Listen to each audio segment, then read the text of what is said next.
constant. El are lumină. Stimați prieteni, când ai biet la poartă, acum.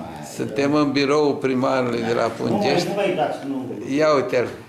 Adineauri au avut un fel de, mă rog, conferință cu un cetățean. Hai, lăsați-o, domnule, bine la contabil, de fapt, la și lăsați. Dar de ce ești cătrănit așa, domnul Budnaru? Da, am treabă, eu am... Dar ce eu am venit fără treabă la matare, ce părere ai? Păi, dar și așa. Și să invoc colegii când ești obligat să-mi dai informații publice, eu spun 5400, dar altceva. Spunem la Pungești dacă ați avut cazuri de COVID sau din ăștia izolați. Izolați atâta am avut. Cam câți? 50-60 persoane. Aproximativ cât la sută din populația comunei, adică cât aveți în comună? 2 din 3.300 de locuitori. Așa. Deci ați avut șansă să nu aveți niciun COVID pe aici. Nu am avut nimic. Ceea ce e foarte bine. Da. Dar aici, în primărie jos, am văzut că nu se prea respectă distanțarea aceea socială. Erau acolo unul lângă altul la masa aceea. Completau ceva acolo. La completarea dosarelor, la noieri, la 460 probe și... La 416 sau la Apia, dar nu și mai contează. scăpat acolo. Nu la Apia nu. La Apia au fost.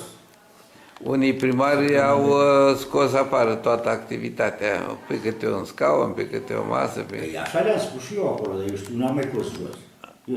Adică era greu să cobori de la etajul de sus la etajul Dar de jos. sunteți cu ați văzut că a fost manager înainte de proiect. Așa. Trebuie să punem la treburi, Eu n-am avem spus. programe, când avem ocupat. nu, Distribui pachete de asta, de îmbrăcăminte, de încălțăminte.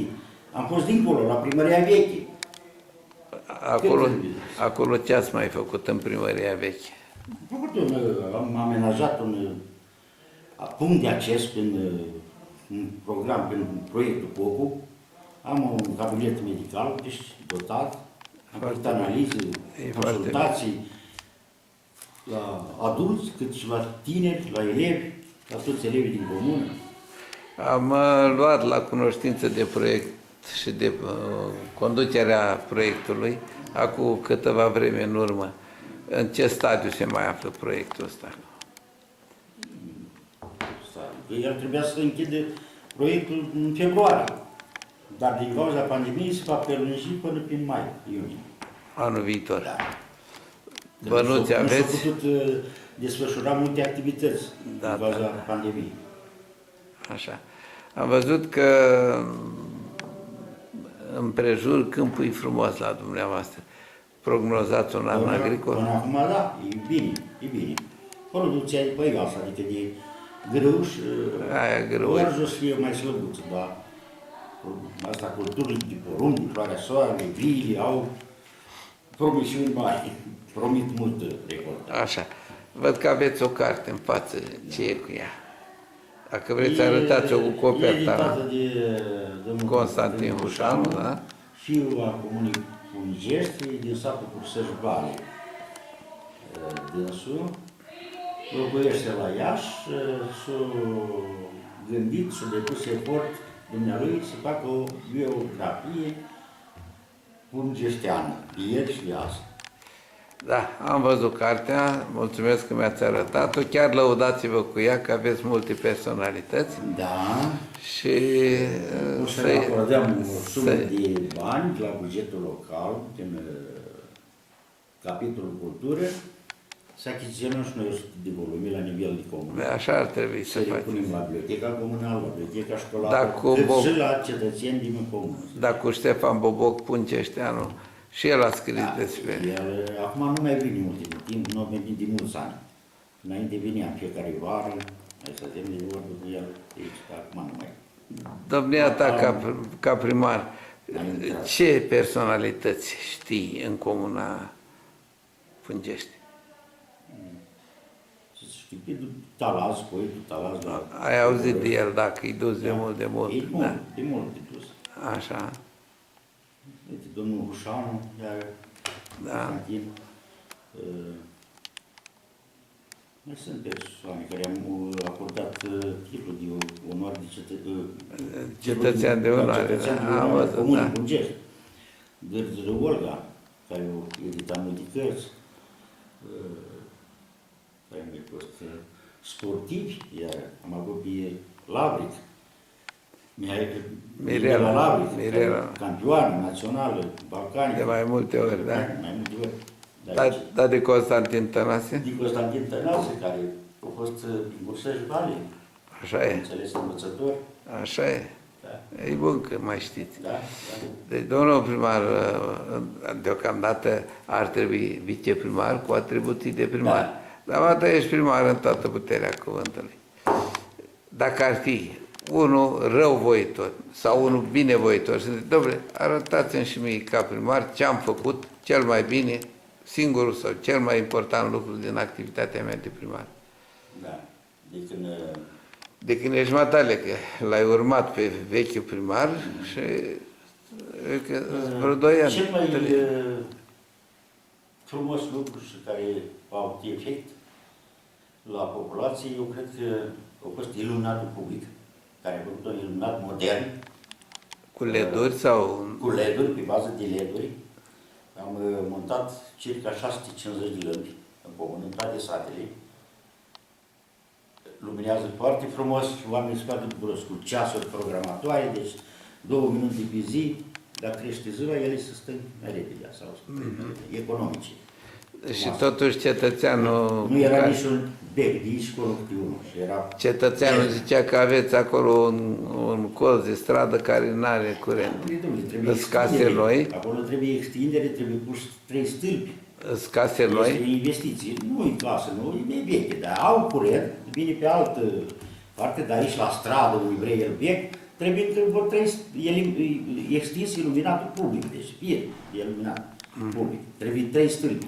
intră în Și n-am putut să reușesc, pentru că am avut cealaltă extindere la Tăpărești, v-am spus, de circa 3 miliarde, unde erau 3-4 familii care stăteau pe întuneric, copii. și în campania E mai electorală, în campania electorală le veți promite oamenilor că le duceți ăia 3 stâlpi acolo? Nu li promit.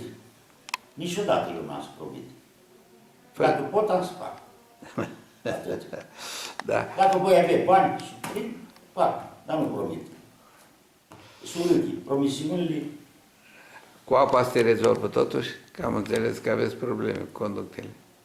A fost un proiect început din 2007, a fost întrerupt, constructorul decedat, s-a făcut o nouă licitație, Strighetalul, acum au amenajat casa de apă, electricii, deci s-au montat panourile electrice, pompe. Mai rămân Constructorul trebuie. mai are puțin de lucru, săptămâna viitoare mi-a promis că vine și încheie.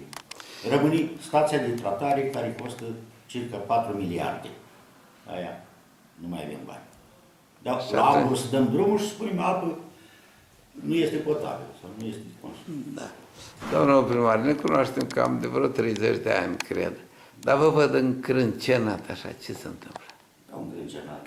Așa, uite, stau de o oră în cabinetul matale pe aici și abia acum un pic te mai descritești. Deci, am treabă multă de asta. A văzut, e și căldură afară, umbra e pe aproape. Căldură, eu ieri am stat toată ziua prin căldură, credeți.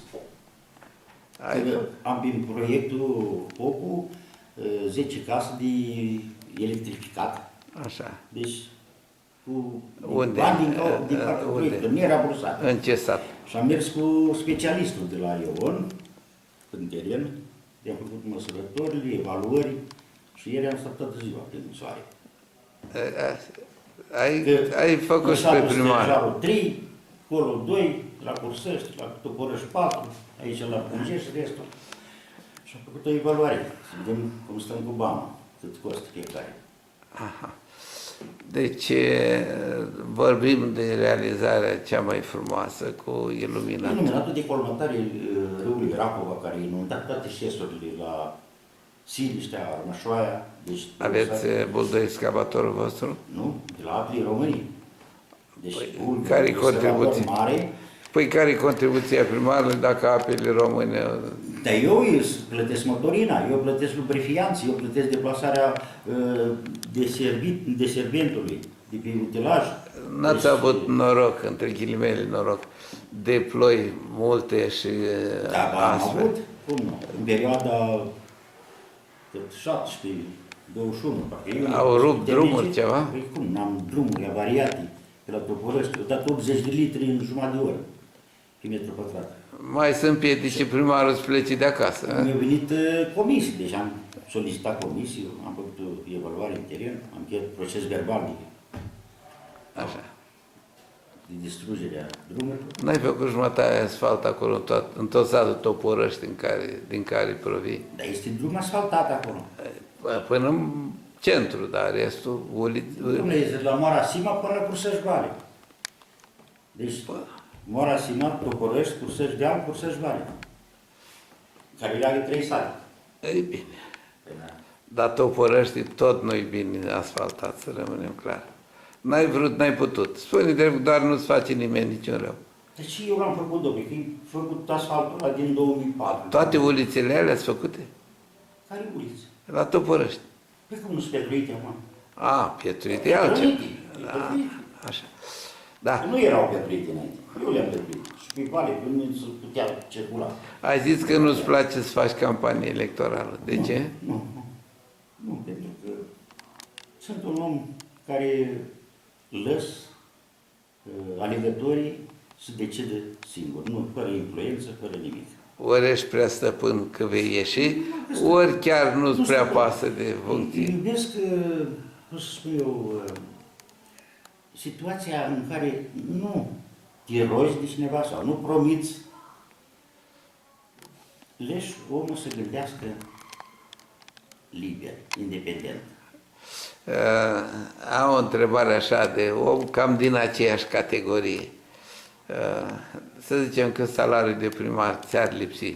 Pensia cât este? Nu știu, că n-am ieșit la pensie. La 70 de ani? Păi cum, mă, pe 65 în toamnă. Și ieși anul ăsta la pensie. De aia. E bine că ieși cu pensii. Deci, Dar n-am muncit? Dar dumneavoastră n-aveți pensie?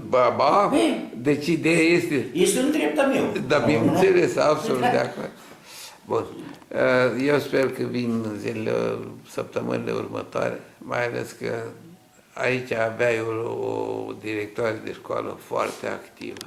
Și este. Și este. Colaborăm, înțelegem foarte bine, ne ajutăm reciproc cu probleme cu coronavirus sau acum. I-am dat dezinfectați, deci atenție, i-am asigurat asistență medicală la evaluare, cu asistent comunitar la mine, în primărie, la temperatura, la intrare, la ieșire, să fie acolo 2 ore cât să ne ia cursurile. Deci, pază, am asigurat pază. O să zici că te-ai preocupat și de învățământ. Da, sigur. Așa, domnul primar. Eu îți doresc să fii tare sănătos, nu așa încrâncenat. Nu, Și nu, dar- când vezi oameni de la presă, să-i consider măcar o leacă prieteni, știi?